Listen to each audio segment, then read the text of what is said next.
विश्वभद्रवीरायुयं पादस्तुतिभिः सदान मुञ्जामि त्वाहमिषा जीवनायकमज्ञातयक्ष्मादुदराजयक्ष्मान् ग्राह्यत्यग्राहयति वैदतेनन्दस्य इन्द्राग्निप्रमुमुक्तमेनम्. போதி வணக்கம். நான் உங்கள் ஈரோடு உதயகுமார்.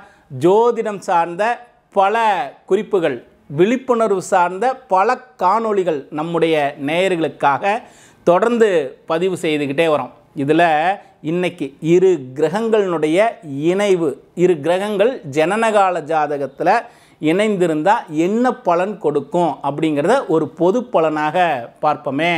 இந்த ஜாதகத்திற்கு பலன் சொல்லுகின்ற பொழுது பாருங்கள், தமிழ்நாட்டில் மிக துல்லியமாக அற்புதமான பலனை சொல்லக்கூடிய நிறைய ஜோதிடர்கள் இருக்காங்க. அற்புதமாக பலன் சொல்கிறாங்க. இன்றைக்கே அற்புதமான பலன்களை சொல்லக்கூடிய ஜோதிடர்கள் தமிழகத்தில் நிறைய இருக்காங்க.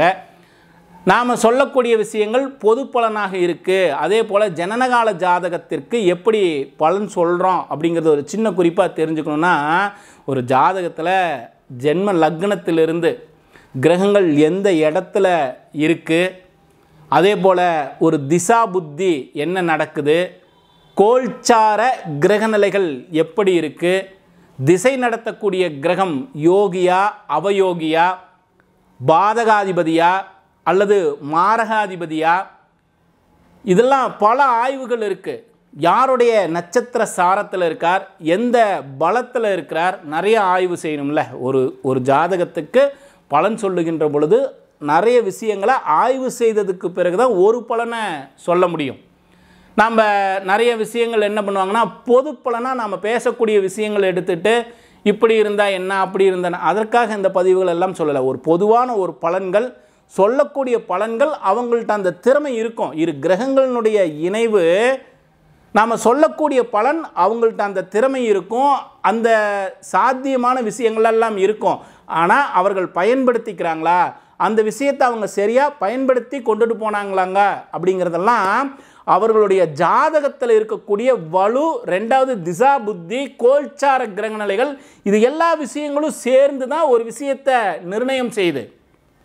அப்போ கிரகத்தினுடைய இணைவிற்கு பொதுவான ஒரு பலன் சொல்லுவது தப்பில்லை.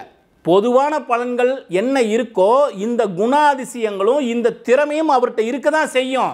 ஆனால் அதை வெளிப்படுத்திக்கிறதுல தான் மற்ற விஷயங்களையும் நம்ம ஆய்வு செய்ய வேண்டியதாக இருக்குது. இந்த கிரகம் யோகியா, நாம் சொல்லியிருக்கிற பலன் அற்புதமான பலன்களை கொடுக்கும். அவயோகியா, அந்த திறமையே அவருக்கு என்ன செய்யும், எதிர்மறையான பலனை கொடுக்கும். இந்த மாதிரி ஆய்வுகளும் நிறைய எடுத்துக்க வேண்டியது அவசியம்.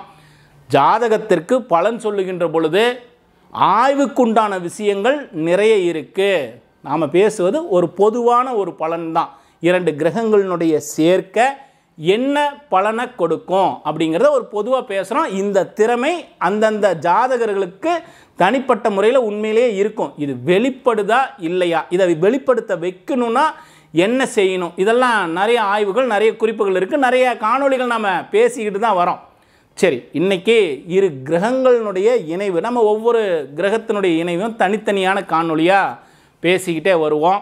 தொடர்ந்து கவனிங்க. இன்னையிலேருந்து அந்த கிரகங்களுடைய ஜனனகால ஜாதகத்தில் கிரகங்களுடைய இணைவிற்குண்டான பலன்களை பார்ப்போமே. சூரியன் சந்திரன் இந்த இரண்டு கிரகங்கள் ஜனனகால ஜாதகத்தில் சேர்ந்திருந்ததுன்னு வச்சுக்கோங்க, எந்த ஸ்தானமாக வேணாலும் இருக்கட்டும். நம்ம முதல்ல ஒரு பொதுவான ஒரு பலனை பார்ப்போம். லக்னத்திலிருந்து எந்த இடமாக இருந்தாலும் சூரியன் சந்திரனுடைய இணைவு இருக்கக்கூடியவர்களுக்கு பார்த்திங்கன்னா பொதுவாக ஒரு திறமை இருக்கும். நுட்பமான விஷயங்களை செய்யக்கூடியவர்கள், நுணுக்கமான விஷயங்களை செய்வதில் பயங்கர ஒரு திறமையானவர்களாக இருப்பாங்க. அதே போல் இந்த ஓவியம் வரைகிறது, அமாவாசையில் பிறந்தவங்களையெல்லாம் நீங்கள் நல்லா கவனித்து பாருங்கள். ஓவியம் வரைகிறது, ஒரு கல் சிலைகளை வடிவமைக்கிறது அல்லது கல் சம்பந்தப்பட்ட வேலைகளை செய்கிறதெல்லாம் ரொம்ப நுட்பமான வேலை. இந்த வேலையை செய்கிறதுல இந்த சூரியன் சந்திரன் இணைவு உள்ளவர்களுக்கு அற்புதமான திறமை இருக்கும். ஒரு கருவியை, இயந்திரத்தை உருவாக்குவதற்கும் அதே போல் அந்த இயந்திரத்தை இயக்குவதற்கும் ஒரு அற்புதமான நுட்பமான அறிவு இந்த சூரியன் சந்திரனுடைய சேர்க்கை உள்ள ஜாதகர்களுக்கு பிறப்பாலேயே அமைந்திருக்குதுன்னு அர்த்தம். சரி, இப்போ முதல்ல ஒரு வார்த்தை சொன்னோம், லக்னத்துக்கு எந்த ஸ்தானமாக இருந்தாலும் பரவாயில்ல, இவர்கள்ட்ட இந்த திறமை கண்டிப்பாக இருக்கும் அப்படின்னு சொன்னோம். இது எந்த காலகட்டங்களில் வெளிப்படும்? அதே போல் இப்படி ஒரு திறமை இருந்தும் வெளிப்படாமையே போனவங்களும் இருப்பாங்க இல்லையா? இப்போ நம்ம ஒரு ஜாதகத்தை ஆய்வு செய்யும்போது என்ன செய்கிறோம்? 6, 8, 12க்குரிய கிரகமாக வருதா? இந்த கிரகங்கள் அதாவது சூரியன், சந்திரன் 6, 8, 12க்குரியவனாக வரானா அல்லது பாதகாதிபதியாக வரானா, இதையெல்லாம் கவனிப்போம். இப்படி இருந்து திசா புத்தி நடந்ததுன்னா இவர்களுக்கு இந்த திறமையே இருந்தாலும் பெரிய அளவில் பலன் கொடுக்காது, பெரிய அளவில் வெளிப்பட மாட்டாங்க. ஆனால் இவர்களுக்குள்ளார் இருக்கக்கூடிய திறமை என்பது உறுதி தான். இந்த நுட்பமான வேலைகள் செய்வதையும் வரைவதும், ஓவியம் போன்ற கலைகளும், சிற்பங்களை வடிவமைக்கிறதும், இயந்திரத்தை இயக்குவதும், இயந்திரத்தை உருவாக்குவதற்கும் ஒரு அற்புதமான திறமை மிக்க மனிதர்களாகத்தான் இந்த சூரியன் சந்திரன் இணைவு பெற்ற ஜாதகர்கள் இருக்கிறாங்க. நல்லா கவனிச்சு பாருங்க, இவங்கள்ட்ட நிறைய விஷயங்கள், இவங்களுடைய அறிவு பயங்கரமாக செயல்படும். இதை சரியான முறையில் இவங்க பயன்படுத்திக்கிட்டாங்கன்னா நாளும் நாளும் உயர்வான பலன் இருக்குங்கிறது தான் உண்மையும் கூட. திசா புத்தியும் சப்போர்ட் பண்ண வேண்டியது அவசியம்தான். போதி மையத்தில் படிக்கக்கூடிய மாணவர்களுக்கு தாம்பூல பிரசன்னம், சொர்ண பிரசன்னம், சோழி பிரசன்னம் இதையெல்லாம் ஒரு பாடத்திட்டமாக நடத்துகிறோம். நம்மளுடைய போதி மையத்தில் நேரடி வகுப்பாகவும் ஆன்லைன் வகுப்பாகவும் பாடத்திட்டங்கள் இருக்குது.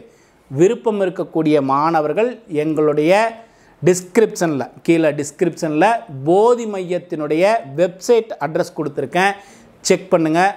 தொடர்ந்து பயிற்சி, இந்த பயிற்சியில் தியானம், சுவாச பயிற்சியையும் சேர்த்து தசமகா வித்யா பாடத்திட்டத்தையும் சேர்க்குறோம். விருப்பம் இருக்கக்கூடியவர்கள், படிக்க விருப்பம் இருக்கிறவங்க எங்களோட தொடர்பு கொள்ளலாம். தொடர்ந்து பயிற்சியின் பேரில் அற்புதமான பலன்கள் உண்டு. தொடர்ந்து பயிற்சி செய்வோமே. இன்னும் பல காணொளிகள், நேயர்களுடைய விழிப்புணர்வுக்காக பல பதிவுகள் தொடர்ந்து பேசுவோம். போதி வணக்கம்.